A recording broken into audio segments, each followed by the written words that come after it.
खंबाघनी मारू राजस्थान परिवार पे आप सबका बहुत बहुत स्वागत है। कैसे हो आप सब सारे एमआरपीएंस? आई होप आप सब बहुत अच्छे होंगे। जो भी नए मेंबर्स हमारे साथ जुड़ रहे हैं, क्या करेंगे, हमारे चैनल को मारू राजस्थान परिवार को सब्सक्राइब कर लो। सब्सक्राइब करने के बाद घंटे के बाद ऑल पे क्लिक, ताकि आपको सारे नोटिफिकेशंस मिलते रहे। ठीक है, अभी मैं क्या देख रही हूँ, बच्चे फिर से वीडियो देख देख के जा रहे हैं बिना सब्सक्राइब किए हुए, तो वीडियोज मिस हो जाएंगे, फिर मुझे मत कहना बाद में। ठीक है, तो इकोनॉमिक सर्वे हम लोग कवर करने वाले हैं। कल एक छोटा सा इंडस्ट्री का टॉपिक मैंने मिस कर दिया था। अच्छा हाँ, उससे पहले आज रात को 9 बजे आप लोगों का टेस्ट होगा इकोनॉमिक सर्वे का, तो MRP10 कोड लगा के उसमें डायरेक्ट एंट्री मार लेना। टेस्ट के अंदर कोई प्रॉब्लम नहीं है। ठीक है, फ्री टेस्ट है। मैं आपसे क्वेश्चंस पूछूंगी जो अभी तक मैंने इकोनॉमिक सर्वे में आपको पढ़ाया है, आपको ऑप्शंस दे दे के, तो आपका एक रिविजन हो जाएगा उसका। ठीक है, तो उसको ज्वाइन कर लीजिएगा। और उसके साथ साथ मेरे बारे में जानना चाहते हो, ये अनअकैडमी प्लस पे मेरा प्रोफाइल है, जहां पर मैं एजुकेटर इन चीफ हूँ, आपको पढ़ाती हूँ। ठीक है, और स्टडी सिंप्लीफायर फॉर सक्सेस, आपके लिए स्टडी को सिंपल बनाने का काम मेरा है, मैं करूंगी। आप बस पढ़ते रहो, फॉलो करते रहो। युक्ति बैच चल रहा है कॉलेज लेक्चरर एग्जाम के लिए, इसको ज्वाइन कीजिएगा। इसके अंदर मैं Rajasthan art and culture, geography, polity पढ़ा रही हूँ। ये बैच सब इंस्पेक्टर वाले स्टूडेंट्स के लिए भी है, RAS वालों के लिए, रीट वालों के लिए, सबके लिए है जिनको भी राजस्थान जीके कंप्लीट करना है। ठीक है, और Aspire RAS batch, English medium का बैच, नेक्स्ट मंथ में इसमें अपना नया कोर्स लेकर के आ रही हूँ। क्या करेंगे आप लोग, CL वाले बच्चे 1 महीने का सब्सक्रिप्शन लें, अब टाइम ही इतना है। और SI वाले बच्चे 6 महीने या 1 साल का। ठीक है, और RAS वाले बच्चे जो हैं 2 साल का। RAS इंग्लिश हिंदी दोनों मीडियम में अवेलेबल है। सब इंस्पेक्टर में भी जो मैं सब्जेक्ट्स पढ़ाऊंगी वो इंग्लिश में भी पढ़ाऊंगी। ठीक है, MRP10 कोड लगाना, क्योंकि अनअकैडमी पे मारू राजस्थान के बच्चे छाएंगे तो MRP10 कोड लगा के ही छाने वाले हैं भाई। ठीक है, इससे आपको 10% डिस्काउंट मिलेगा, साथ में मेरी गाइडेंस मिलेगी। गाइडेंस देने की पूरी कोशिश करती हूँ। ठीक है, कई बार फोन नहीं पिक कर पाती हूँ, कई बार मेरी तबियत खराब हो जाती है, और लास्ट 2 डेज से तो कुछ ज्यादा ही प्रॉब्लम हो गई है। आप भी कहोगे क्या रोज रोज मैं अपनी तबियत का रोना लेके मैं बैठ जाती हूँ, सॉरी, मैं और किसके साथ शेयर करूँ, आप ही लोग तो हो। ठीक है, तो ये कहूंगी, मैं फोन पिक नहीं कर पाती हूँ, लेकिन फिर बाद में सूनर और लेटर मैं आंसर करती हूँ, रिप्लाई भी कर ही देती हूँ मोस्ट ऑफ द टाइम। लेकिन अगर आप लोगों के साथ ऐसा हो रहा है, तो किसी को जबरदस्ती फोन कर रहा है कोई आपको, तो परेशान नहीं किया करें। ठीक है, फोन उठा लिया करें, उठा लेना चाहिए, अच्छी बात नहीं होती है। बस ऐसे ही मेरा मन था आपको बताने का। खुशबू ने मुझसे ये क्वेश्चन पूछा था ACF एग्जाम से पहले, राजस्थान फाइनेंस कॉर्पोरेशन और रिको के फंक्शन में डिफरेंस क्या है। उस टाइम पे आंसर नहीं दे पाई थी, चलो आज दे देती हूँ, कॉलेज लेक्चरर वाले स्टूडेंट्स को आएगा काम। रिको का फंक्शन था, हमने देखा था इंफ्रास्ट्रक्चर डेवलप करना, आधारभूत ढांचा डेवलप करना, और फाइनेंशियल हेल्प करना, वित्तीय सहायता करना, ये दोनों फंक्शन थे। राजस्थान फाइनेंस कॉर्पोरेशन, इसका तो नाम ही है फाइनेंस, इसका काम सिर्फ फाइनेंसिंग का है। ये ज्यादातर क्या हेल्प करती है, लोन प्रोवाइड करती है। रिको तो साइट भी सेलेक्ट करके देती है। ठीक है, उनको तकनीकी हेल्प भी प्रोवाइड करती है। इसका मेन काम इतना ज्यादा नहीं है, इसका काम कम है उससे। ठीक है, राजस्थान फाइनेंस कॉर्पोरेशन, इसका मेन काम है सिर्फ और सिर्फ नहीं, मतलब बेसिकली ब्रॉडली तो फाइनेंशियल हेल्प प्रोवाइड करना। ठीक है, 1955 में बनाई गई, याद रखना। रिको कब बनाई गई थी बताओ जरा, मुझे आंसर लिख के बताओ। पिछले वीडियो में करवाया, जिन जिनका पिछला वीडियो मिस हुआ है देख लेना। ठीक है, एक क्वेश्चन आप लोगों ने मुझसे ये भी पूछा था कि इसके कितने पार्ट्स आएंगे मैम। देखो बच्चों, इकोनॉमिक सर्वे 300 पेजेस का डॉक्यूमेंट है, इसको कितना मर्जी कर लो उतना कम है। तो आप लोग बिना टेंशन लिए जो जो मोस्ट इंपॉर्टेंट टॉपिक्स है मैं करवा रही हूं, आपके एग्जाम तक जितने पार्ट्स आपसे किए जा रहे हैं जैसे मैं करवा रही हूं, उनको आप कर लीजिए। ठीक है, बाकी जो शुरू के 2-3 पार्ट हैं वो वेरी वेरी वेरी इंपॉर्टेंट है, वहां से क्वेश्चन आते ही आते हैं। ठीक है, क्लियर है ये चीज, तो इस पर इतना ज्यादा वो नहीं, जितना मैं करवाती चली जा रही हूं उतना आप करते रहिए। ठीक है, हाँ, तो बहुत ज्यादा इसको बर्डन मतलब 15-20 मिनट का वीडियो ही तो देखना होता है, देख लिया करो। थोड़ी मेरी गिटर पिटर जो है वो तो सुनी लिया करो, थोड़े बहुत हमारे जो झंडू बाम होते हैं वो भी बर्दाश्त कर लिया करो, क्या करें अब। ठीक है, तो राजस्थान फाइनेंस कॉर्पोरेशन कब बना था, 1955 में। कौन से एक्ट के तहत, स्टेट फाइनेंशियल कॉर्पोरेशन एक्ट के तहत इसको बनाया गया था। ठीक है, किस लिए, फॉर फाइनेंशियल नीड्स। ठीक है, टू फोस्टर फाइनेंशियल नीड्स को, फाइनेंशियल वित्तीय जरूरतों को पूरा करने के लिए। किसकी, किसी को नई इंडस्ट्री बनानी है, किसी को पुरानी इंडस्ट्री को बड़ा करना है, उसको रिनोवेट करना है। कितने तक की, ये क्वेश्चन आ सकता है, कितने रुपए तक की मदद करती है RFC, 20 करोड़ रुपए तक की। भाई कितने रुपए तक की मदद करती है, 20 करोड़ रुपए, ये लिमिट आप याद रख लो। ठीक है, इसने फाइनेंशियल असिस्टेंस के रूप में 31 मार्च 2020 तक 8400 करोड़ रुपए रुपए के लोन प्रदान किए हैं। ठीक है, ये इतना इंपॉर्टेंट नहीं है, याद रह जाए तो ठीक है। 84,000 यूनिट्स को, कितना, 83,736 यूनिट्स को। ठीक है, तो जैसे हमारे 84 लाख योनियों के बाद बोलते हैं ना ये मानव अवतार हमें मिला है, सिमिलरली राजस्थान फाइनेंस कॉर्पोरेशन ने 8400 करोड़ रुपए दिए हैं आज तक, कितनी, 83,000 यूनिट्स को। ठीक है, अप टू मार्च 2020 दिए, तो नॉर्मल सा याद रख लेना। लोन स्कीम में ये क्या करेगी, ये बेसिकली लोन स्कीम ही चलाएगी। जैसे मुथूट फाइनेंस देखा है ना कि लोन दे दो, लोन दे दो, चलो वो गोल्ड के बदले देती है, लेकिन इसके नाम में वैसी वैसी स्कीम आती रहती है। देखोगे जरा, देखो, गुड बोरोवर लोन स्कीम है एक, पूछ सकते हैं गुड बोरोवर लोन स्कीम कौन चलाता है, आरएफसी चलाती है, रिको चलाती है, तो भाई रिको चलाती है। ठीक है, गुड बोरोवर लोन स्कीम, इसके अंदर कौन कौन सी स्कीम है, वही मुथूट फाइनेंस की तरह, जैसे वो गोल्ड पे देते हैं ना, इसमें gold card scheme, platinum card scheme, flexi loan scheme, ठीक है, गुड बोरोवर स्कीम, तो ये सारी मेन स्कीम इसके अंदर आएंगी।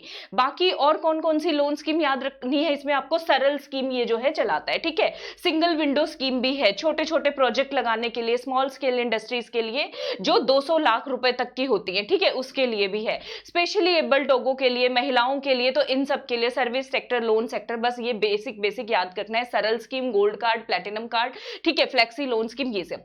एक इसमें जो इंपॉर्टेंट है वो क्या है भाई, लोन की सबसे ज्यादा जरूरत किसको है, युवाओं को जरूरत है। ठीक है, तो युवा उद्यमिता प्रोत्साहन योजना कौन चला रहा है, आरएफसी चला रहा है, ये आपको याद रखना है। युवा प्रोत्साहन उद्यमिता योजना कौन चला रहा है, कौन चला रहा है, बताओ बताओ बताओ जल्दी, शाबाश, युवा उद्यमिता प्रोत्साहन योजना आरएफसी चला रहा है। ठीक है, यूथ को औद्योगिकरण में पार्टिसिपेट करने के लिए, भागीदारी बनने के लिए, ये स्कीम कब शुरू हुई याद कर लो, आज की नहीं है, पुरानी है, 2013-14 में शुरू हुई है, आज की नहीं है ये स्कीम, कब की है, 2013-14 की स्कीम है। इसके अंदर कितने टारगेट रखे गए हैं, 1000 यूनिट, 1000 औद्योगिक इकाइयां लगानी है। इनको ब्याज में छूट कितनी मिलेगी, 6% इनको छूट मिलेगी। कितने लाख रुपए तक का लोन दिया जाएगा इनको, 150 लाख रुपए तक का लोन दिया जाएगा, 150 लाख रुपए।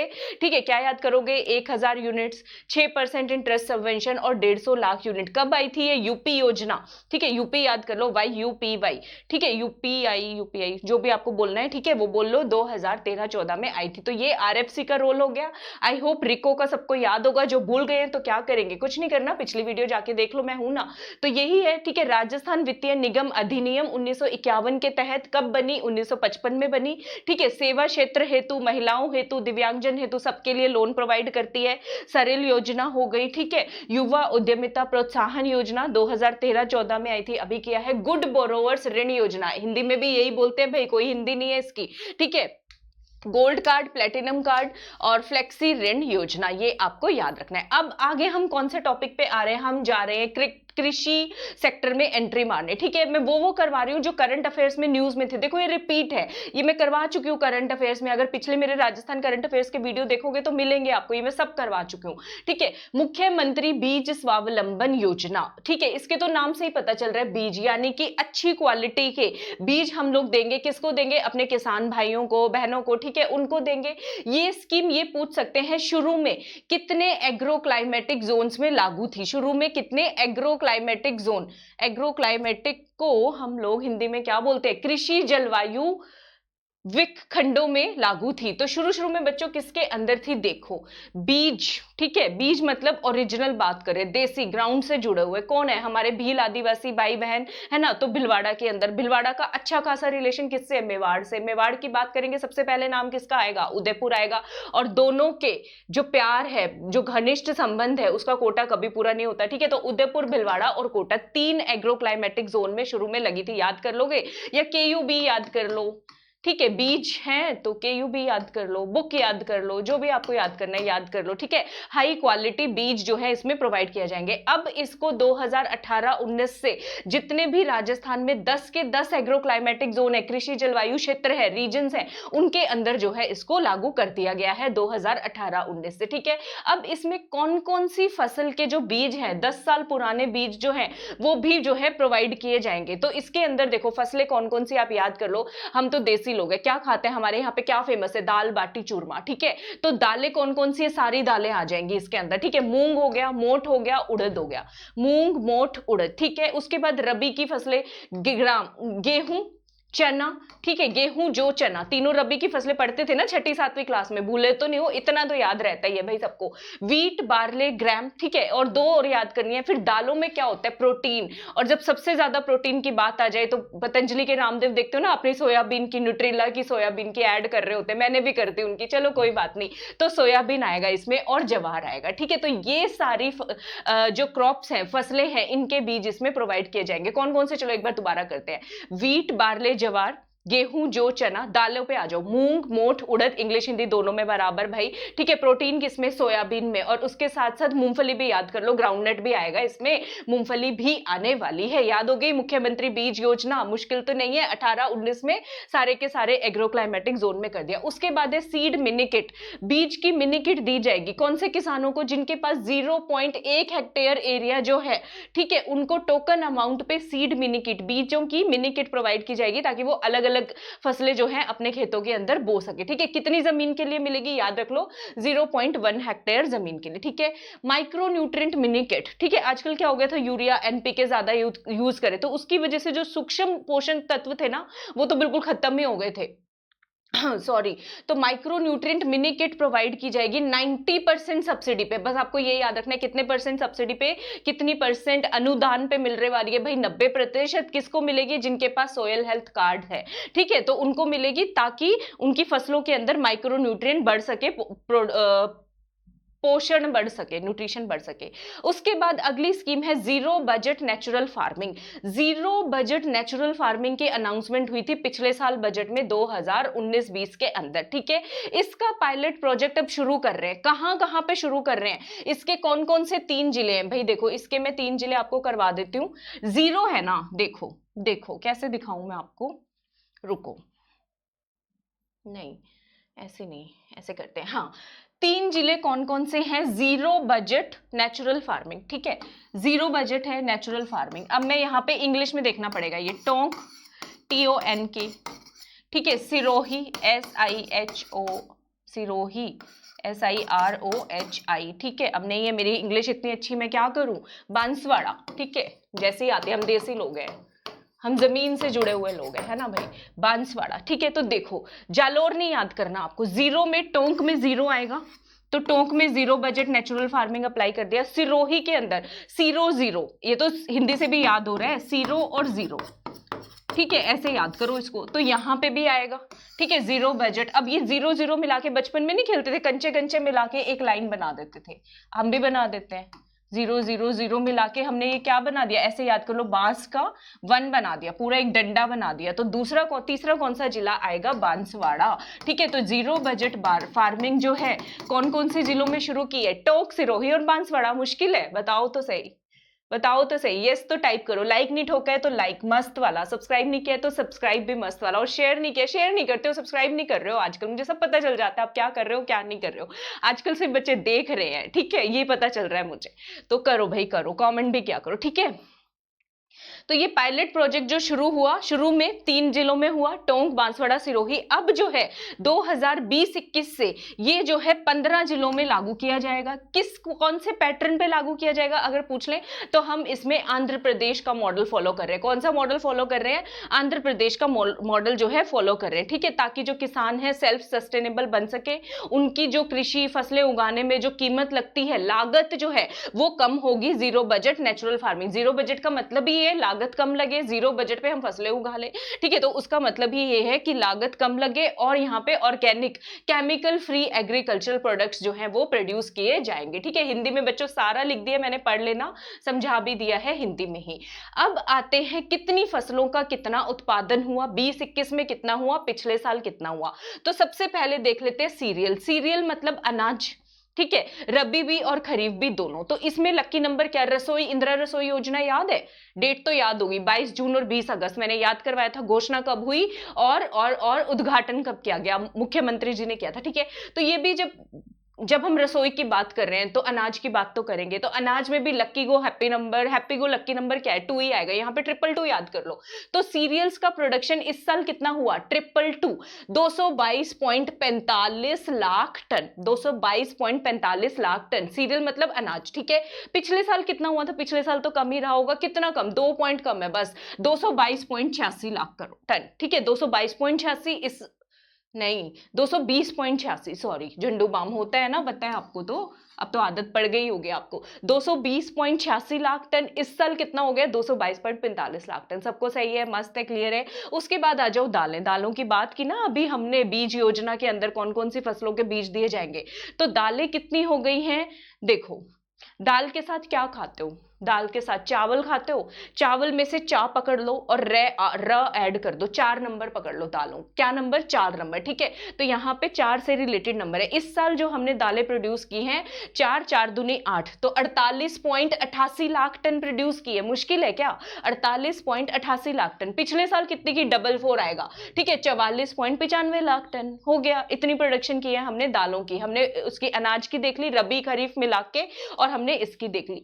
तीसरा जो बहुत इंपॉर्टेंट है वो है ऑयल सीड्स, अच्छा दोनों की मिला के भी करनी है, अच्छा चलो भाई दोनों की मिला के भी कर लेते हैं, जिसको हम बोलते हैं खाद्य पदार्थ, फूड ग्रेन्स किसको बोलते हैं, फूड ग्रेन्स में अनाज भी आएगा, सीरियल्स भी आएंगी और दालें भी आएंगी, ठीक है, हाँ दोनों चीजें आएंगी बच्चों, तो सम टोटल तो कर ही लोगे पेपर में, वहां पे नहीं करने का मन कर रहा अभी याद कर लो। तो दोनों का मिला के बन रहा है भाई 271.33 लाख टन, और ये बन रहा है पिछले साल था 265.81, बाकी अलग अलग भी याद करोगे, इतना जोड़ हो जाएगा, इतना टाइम मिल जाएगा पेपर में। अब हम बात करते हैं ऑयल सीड्स, ऑयल सीड्स यानी कि तिलहन, तिलहन इंपॉर्टेंट है भाई, पिछले साल के मुकाबले कितने प्रतिशत उत्पादन बढ़ गया, 19%, कितने प्रतिशत बढ़ गया, 19% बढ़ गया, तो इस साल कितना हुआ है तिलहन का उत्पादन, 87.15 लाख टन, पिछले साल कितना था, 72.74, तो एक नंबर तो हम बिना निमोनिक के भी याद कर ही सकते हैं, तिलहन कितना भाई, 87.15 लाख टन, पिछले साल कितना था, 72.74, ठीक है, 72.74, 72.74 लाख टन था, ठीक है। अब हम बात करते हैं गन्ना, शुगर केन, किसकी बात करेंगे, गन्ना, एक गन्ना जो है इसके अंदर ऐसी फसल है हमारी जिसका उत्पादन पिछले साल के मुकाबले क्या हो गया, ढामाडोल गीचे चला गया, पिछले साल हुआ था 3.26 लाख टन, इस साल कितना हो गया 2.84, तो गिर गया है, और ये सिंगल डेसिमल के बाद ही, सिंगल डिजिट के बाद ही इसमें डेसिमल आ जा रहा है, ठीक है, 3.26 2.84, मतलब ये सबसे कम है इनको अगर हम लोग देखते हैं तो, ठीक है। उसके बाद आ जाओ नेक्स्ट कॉटन, कॉटन मतलब कपास, कपास मतलब ये हम नापते हैं बेल के अंदर, ठीक है, किसके अंदर, बेल, और एक बेल में कितने किलो होते हैं भाई, 170 किलो होते हैं, कितने किलो होते हैं, 170 केजी होते हैं, ठीक है, तो इसका उत्पादन बढ़ा है पिछले साल के मुकाबले, थोड़ा सा बड़ा है, चिनुक सा, ठीक है। तो कॉटन यानी कि लिंट, इस साल कितना उत्पादन हुआ, 28.33 लाख टन, पिछले साल कितना था, 27.88, ठीक है, तो आपको क्या याद रखना है, 27 लाख टन पिछले साल, इस बार 28 लाख टन, पॉइंट के बाद क्या आएगा, 11 अट्ठे 88, 27.88 और 11 तिये 33, 28.33, याद हो गया, मुश्किल तो नहीं है, ठीक है, क्लियर है सबको, आपको ये फिगर्स याद करनी, थोड़ा सा नजर मैं कहूंगी एरिया पे डाल देना, ज्यादा नहीं, थोड़ा हल्का सा, ठीक है, हल्का सा बस, कितने एरिया है ये पॉइंट देख लेना जब मैं नोट्स दूंगी आपको, तो ज्यादा नहीं, ज्यादा तो प्रोडक्शन पे ही सवाल आते हैं क्योंकि, ठीक है। अब ये सारा हिंदी में हो गया, अब हम लोग देख लेते हैं तिलहन, तिलहन के अंदर रबी और खरीफ के तिलहन है, ठीक है, तो इसमें कौन कौन से रबी के तिलहन आते हैं, कौन कौन से खरीफ के तिलहन आते हैं, आराम से मतलब सिंपल क्वेश्चन पूछ सकते हैं स्टैटिक पोर्शन के अंदर, क्योंकि उन्होंने लिख दिया है with special reference to oilseeds, ठीक है, तो ऑयल सीड्स के अंदर देखो रबी के कौन से, खरीफ के कौन से, याद करते हैं, रबी के में आप याद कर लो, रबी के में ऐसे याद कर लो, हम देसी लोग हैं, ठीक है, तो सबसे ज्यादा तिलहन, तेल अगर सुना होगा कॉमन, तो कौन सा नाम सुना है, सरसों सुना है, सरसों तो सुना ही होगा, ठीक है, तो सरसों याद कर लो, मस्टर्ड, मस्टर्ड के साथ, सरसों के साथ राई का इस्तेमाल होता ही है, नजर वजर उतारने के लिए करते नहीं हो राई और सरसों का इस्तेमाल, तो राई आ गया, ठीक है, तो रेप और मस्टर्ड कौन से ऑयल सीड्स में आएगा, रबी तिलहन के अंदर आएगा, रबी ऑयल सीड्स के अंदर, ठीक है। अच्छा, तो नजर हम क्यों उतारते हैं, किसी ने आपको नजर लगा दी हो, ठीक है। अब कोई बहुत खूबसूरत सी लड़की है, तारा जैसी दिखने में खूबसूरत, तो उसको नजर लगेगी तो नजर उतारोगे ना। तो यहाँ पे ऑयल सीड्स रबी वाला कौन सा आएगा, तारा मीरा। कौन सा आएगा भाई, तारा मीरा, ठीक है। और जो है याद कर लो, उसको नजर लगती है तो होते हो ना आप आलसी हो जाते हो, हम बोलते क्या हो गया भाई, इसको क्या हो गया। तो रबी के तिलहन में आएगा, एक आएगा अलसी, जिसको बोलते हैं खाना चाहिए भाई, अच्छी होती है हेल्थ वेल्थ के लिए, इंग्लिश में उसको बोलते हैं लिनसेट, ठीक है। तो रबी के तिलहन कौन कौन से हुए, सरसों, राई, तारा मीरा और अलसी। अब मैं इसको इंग्लिश में बताती हूँ, रेप, मस्टर्ड, और भूल गई, तारा मीरा का तो तारा मीरा ही रहेगा और अलसी का रहेगा लिनसेट, ठीक है। खरीफ पे आ जाओ, बाकी जो बचे वो खरीफ में सोयाबीन, ग्राउंडनट, मूंगफली, सोयाबीन, ठीक है। और क्या है, शीशम, शीशम भी उसी में ही आएगा। और कौन सा रहेगा, कैस्टर ऑयल, मतलब कि अरंडी का तेल बोलते हैं इसको भाई, काफी इंपॉर्टेंट होता है ये कैस्टर ऑयल। ये सारे किस में आएंगे, खरीफ में। और ये सारे जो रबी वाले हैं वो मैंने बता दिया। 19% जो है, 19.81% इनकी जो प्रोडक्शन है 2020-21 में बढ़ा है। कितना हुआ है, 87 लाख टन के मुताबिक। पिछले साल कितना था, 72.74 लाख टन था। क्लियर है सबको। तो आज का वीडियो कैसा लगा, दुम दबा के लाइक सब्सक्राइब शेयर जरूर करना। मेरी प्लस क्लासेस से जुड़ो, आपको पसंद आती है, मुझे अच्छा लगता है जब अनअकैडमी पे चाहते हैं मारो राजस्थान के बच्चे, है ना भाई, क्योंकि हमें इसे बहुत आगे लेके जाना है। मारो राजस्थान बढ़ेगा भी बढ़ेगा भी। जिनका कल को पेपर है कोई परेशान नहीं, बिल्कुल रिलैक्स रहो, सब कुछ सही है, ठीक है। आराम से जाओ, ठंडे दिमाग से पेपर दे के आओ, जो होगा अच्छा होगा, ठीक है। ऑल दी बेस्ट सबको, जिनका भी कल एग्जाम है और जिनका 4 अप्रैल को है, तब तक जितना कवर करा सकती हूँ कराऊंगी आप लोगों को, ठीक है। सबको मेरी तरफ से घनी घनी राम राम।